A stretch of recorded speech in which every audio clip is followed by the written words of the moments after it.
यह किस्सा राजस्थान के कोटपुतली बहरोड इलाके से सामने आता है, जहां भावना यादव अपने छोटे से परिवार के साथ जिंदगी गुजार रही थी। इस घर में उसकी मां गायत्री यादव थीं। एक भाई था और एक छोटी बहन थी। लेकिन इस परिवार की सबसे बड़ी कमी यह थी कि घर में पिता की मौजूदगी नहीं थी।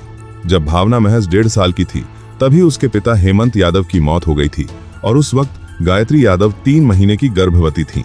इतनी छोटी उम्र में पति को खो देना किसी भी औरत के लिए अंदर से टूट जाने जैसा होता है, लेकिन गायत्री ने हालात के सामने घुटने नहीं टेके। उन्होंने खुद को संभाला, दूसरी बेटी को जन्म दिया और परिवार को जोड़कर रखने की जिम्मेदारी अपने कंधों पर ले ली। पति के जाने के बाद घर की आर्थिक हालत लगातार कमजोर होती चली गई, क्योंकि हेमंत यादव ही इकलौते कमाने वाले थे। पैसे की तंगी बढ़ रही थी, जरूरतें बढ़ रही थीं और बच्चों का भविष्य सामने खड़ा था। ऐसे में गायत्री यादव ने तय किया कि हालात से लड़ना ही एकमात्र रास्ता है। पढ़ी लिखी होने की वजह से उन्होंने अपनी बची खुची जमा पूंजी को अपनी पढ़ाई पर लगाया, ताकि एक स्थायी नौकरी हासिल की जा सके। दिन रात मेहनत करते हुए उन्होंने खुद को साबित किया और आखिरकार एक सरकारी स्कूल में टीचर की नौकरी पाली। इसी नौकरी के सहारे उन्होंने अपने 3 बच्चों की परवरिश शुरू की। सुबह घर संभालना, बच्चों का ख्याल रखना और फिर स्कूल जाना, यही उनकी रोज की दिनचर्या बन गई। आमदनी बढ़ाने के लिए उन्होंने ट्यूशन भी पढ़ाना शुरू कर दिया, ताकि बच्चों को किसी चीज की कमी महसूस न हो। जिम्मेदारियों का बोझ भारी था, लेकिन गायत्री ने कभी अपने चेहरे पर थकान नहीं आने दी, क्योंकि वह खुद एक शिक्षिका थीं और पढ़ाई की ताकत को समझती थीं। इसलिए उन्होंने अपने 3 बच्चों का दाखिला अच्छे स्कूल में कराया और उनकी शुरुआती पढ़ाई पर पूरा ध्यान दिया। वक्त बीतता गया और उनकी मेहनत रंग लाने लगी। कुछ समय बाद गायत्री यादव को स्कूल में टीचर से प्रमोट करके प्रिंसिपल बना दिया गया और उनकी सैलरी भी बढ़ा दी गई। हालात धीरे धीरे सुधरने लगे, घर की स्थिति संभलने लगी और बच्चे बड़े होने लगे। भावना ने बचपन से ही अपनी मां को संघर्ष करते देखा था। उसे अच्छी तरह पता था कि उसकी मां ने कितनी मुश्किलों से गुजरकर उन्हें पाला है। इसी वजह से भावना के मन में अपनी मां के लिए गहरा सम्मान था और वह चाहती थी कि वह भी पढ़ लिख कर एक अच्छी नौकरी हासिल करे। इसी सोच के साथ भावना ने पूरी मेहनत से पढ़ाई की और 12वीं की परीक्षा फर्स्ट रैंक से पास कर ली, जिससे गायत्री यादव का सिर गर्व से ऊंचा हो गया। पढ़ाई में अव्वल होने के साथ साथ भावना का स्वभाव भी बेहद मिलनसार था। वह लोगों से हंसकर बात करती, मजाक करती और माहौल को हल्का कर देती थी। आस पड़ोस के लोग भी उसे पसंद करते थे और उसकी मौजूदगी से खुश रहते थे। रिश्तेदार हों, दोस्त हों या क्लासमेट्स, भावना हर किसी से आसानी से जुड़ जाती थी। क्लास टॉपर होने के बावजूद उसके व्यवहार में कभी घमंड नहीं आया और वह किसी को अपने से कम नहीं समझती थी। उसकी नजर में हर इंसान बराबर था। इसके अलावा भावना को शादियों और पारिवारिक कार्यक्रमों में जाना बहुत अच्छा लगता था। कहीं भी शादी या सगाई होती तो वह सबसे पहले पहुंच जाती और घर के कामों में हाथ बंटाती थी। इसी तरह साल 2018 में एक शादी के समारोह के दौरान उसकी मुलाकात उदेश यादव नाम के एक युवक से होती है, जिसकी उम्र करीब 30 साल थी।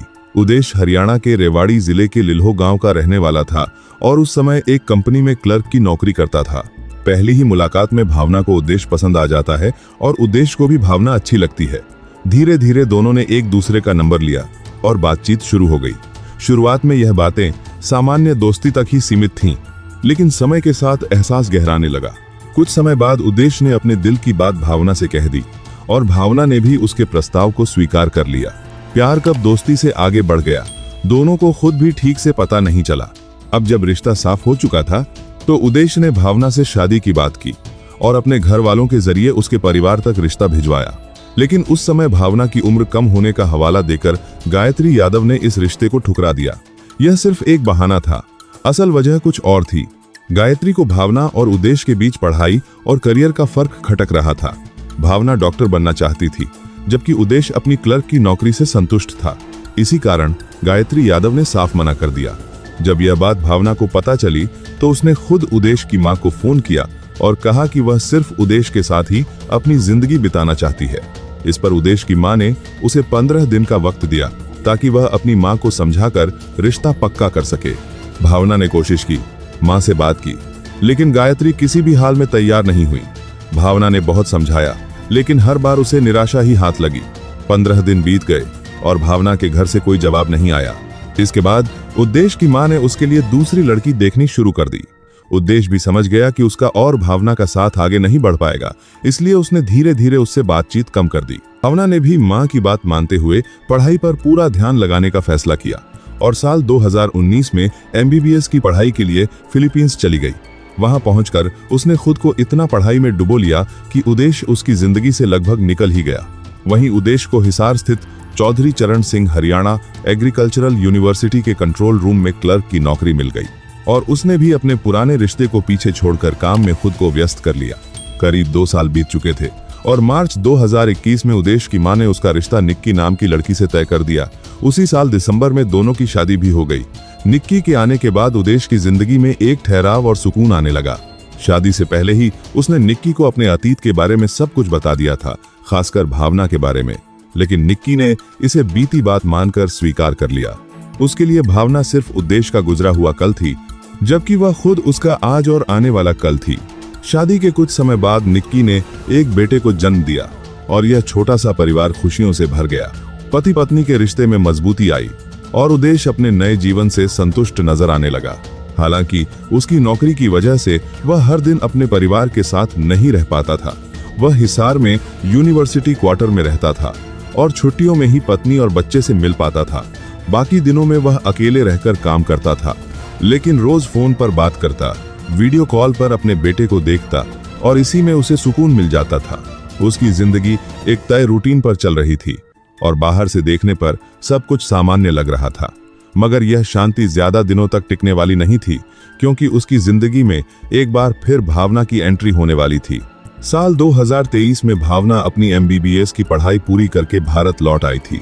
अब वह पोस्ट ग्रेजुएशन की तैयारी में जुट गई थी और साथ ही फॉरेन मेडिकल ग्रेजुएट एग्जामिनेशन की भी तैयारी कर रही थी, ताकि भारत में प्रैक्टिस कर सके।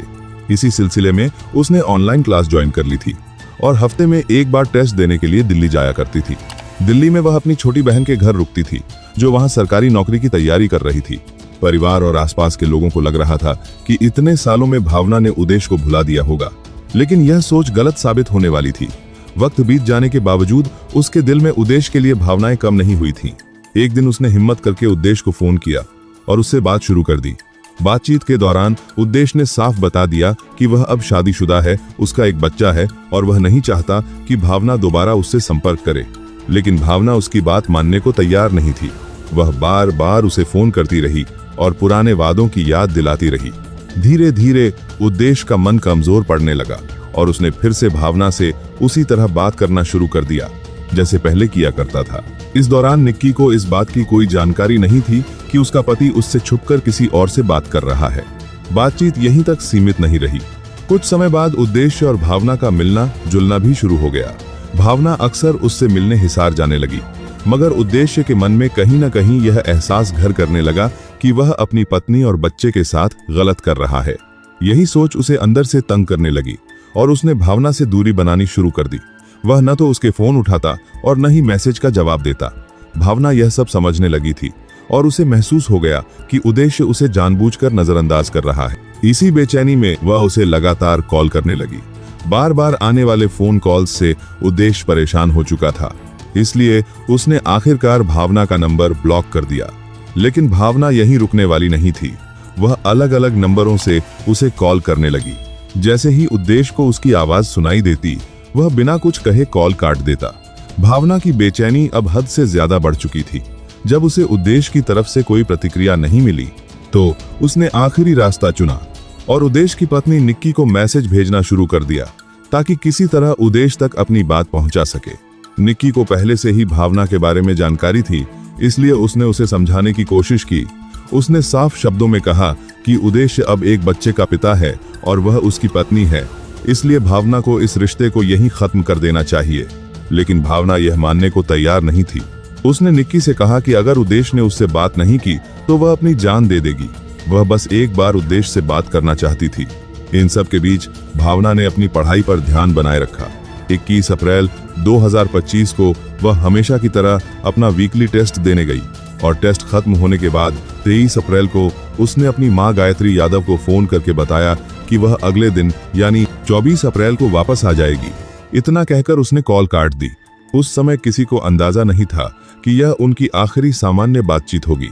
अगली सुबह 24 अप्रैल को गायत्री यादव रोज की तरह स्कूल पहुंची और अपने काम में लग गईं। तभी उनके फोन पर एक अनजान नंबर से कॉल आई। जैसे ही उन्होंने फोन उठाया, दूसरी तरफ से उद्देश की आवाज सुनाई दी। उसने बताया कि भावना जल गई है और उसे अस्पताल में भर्ती कराया गया है।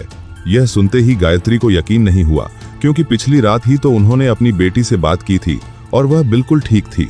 अचानक ऐसा क्या हो गया, यह सोचकर उन्होंने गुस्से में कॉल काट दी, लेकिन दिल के किसी कोने में डर बैठ चुका था। उन्होंने तुरंत भावना को फोन किया, लेकिन कोई जवाब नहीं मिला। अब उन्हें यकीन हो गया कि कुछ बहुत गलत हुआ है। उन्होंने दोबारा उद्देश को कॉल किया और भावना को वीडियो कॉल पर दिखाने को कहा। शुरुआत में उद्देश टालता रहा, लेकिन लगातार कहने पर उसने एक नर्स के हाथ में फोन दे दिया। स्क्रीन पर भावना नजर आई, पूरी तरह झुलसी हुई। उसके शरीर पर एक भी कपड़ा नहीं था। यह दृश्य देखते ही गायत्री के पैरों तले जमीन खिसक गई। उन्होंने भावना से बात करने की कोशिश की और दूसरी तरफ से बस एक ही आवाज आई, मां मुझे बचा लो। यह सुनते ही गायत्री बिना देर किए राजस्थान से हिसार के लिए निकल पड़ी। अस्पताल पहुंचने पर उन्हें वहां सिर्फ भावना मिली। उद्देश कहीं नजर नहीं आया। उन्हें समझ नहीं आ रहा था कि उनकी बेटी यहां कैसे पहुंची और उद्देश उसे लेकर अस्पताल क्यों आया, जबकि दोनों के बीच बातचीत बंद हो चुकी थी। उन्हें यह नहीं पता था कि भावना और उद्देश्य के बीच फिर से संपर्क शुरू हो चुका था। भावना की हालत देखकर गायत्री रो पड़ी। तभी उनकी नजर उसकी लोअर बॉडी पर पड़ी। कुछ चोटों पर गई, जो किसी तेज हथियार से किए गए हमले जैसी लग रही थीं। बेटी को बचाने के लिए उन्होंने कोई कसर नहीं छोड़ी और डॉक्टरों की सलाह पर उसे तुरंत जयपुर के एसएमएस अस्पताल ले जाया गया। इलाज के दौरान उसी रात करीब 11:30 बजे भावना ने दम तोड़ दिया। गायत्री पूरी तरह टूट चुकी थी, लेकिन उन्होंने ठान लिया कि वह अपनी बेटी के लिए इंसाफ जरूर मांगेंगी। उन्होंने पुलिस स्टेशन में उद्देश के खिलाफ रिपोर्ट दर्ज कराई, लेकिन वह फरार हो चुका था। पुलिस ने जांच शुरू की और अस्पताल के सीसीटीवी फुटेज खंगाले। फुटेज में उद्देश भावना को एक चादर में लपेटकर अस्पताल लाते हुए दिखाई दिया। इसके अलावा पुलिस को उसके हिसार वाले क्वार्टर से एक खाली बोतल भी मिली, जिसका इस्तेमाल पेट्रोल भरने के लिए किया गया था। सवाल यही था कि आखिर ऐसा क्यों किया गया? क्या भावना के साथ यह सब उद्देश्य ने किया था? पुलिस इन सवालों के जवाब ढूंढने में जुट गई। वह उसे पकड़ने के लिए उसके गांव पहुंची, लेकिन वहां भी वह नहीं मिला। घर के पीछे झाड़ियों में पुलिस को उसका मोबाइल फोन पड़ा मिला। तलाश जारी रही और आखिरकार 6 दिन बाद 1 मई को पुलिस ने उद्देश को गिरफ्तार कर लिया। उसे 3 दिन के रिमांड पर लिया गया, लेकिन पूछताछ के दौरान वह पूरी तरह चुप रहा। उसने न तो अपना जुर्म कबूल किया और न ही खुद को बेगुनाह बताया। उसकी इस खामोशी के चलते पुलिस को सबूतों के आधार पर अपनी थ्योरी बनानी पड़ी। पुलिस का कहना था कि उद्देश्य ने ही भावना को हिसार बुलाया। किसी को शक न हो, इसलिए उसे क्वार्टर के पीछे वाले रास्ते से अंदर ले गया।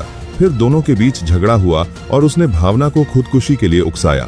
पुलिस के मुताबिक उसने उसे पेट्रोल से भरी बोतल दी, जिसके बाद भावना ने खुद को आग लगा ली। आग बुझाने के बाद वह उसे जानबूझकर अस्पताल लेकर गया, ताकि लगे कि उसने उसकी जान बचाने की कोशिश की है। हालांकि इस थ्योरी की पुष्टि के लिए जांच अभी जारी थी। वहीं भावना के परिवार का आरोप था कि उद्देश्य ने ही उस पर पेट्रोल डालकर उसे जिंदा जला दिया। दूसरी तरफ उद्देश्य के घर वालों का कहना था कि भावना ने खुद यह कदम उठाया। सच्चाई क्या है, इसका फैसला जांच और सबूतों के आधार पर होना था। खबरों के मुताबिक यह मामला एक लव ट्रायंगल से जुड़ा था, जो धीरे धीरे झगड़े और संदिग्ध हिंसा में बदल गया। फिलहाल इस केस में किसी अंतिम फैसले या सजा को लेकर कोई पुख्ता जानकारी सामने नहीं आई और कानूनी प्रक्रिया अभी जारी है। दोस्तों, ये थी हमारी आज की कहानी। अगर आपको यह कहानी पसंद आई हो तो वीडियो को लाइक और शेयर करें। क्राइम की कहानियों के लिए हमारे चैनल को सब्सक्राइब करें और बेल आइकन दबाकर नोटिफिकेशन ऑन करें। धन्यवाद।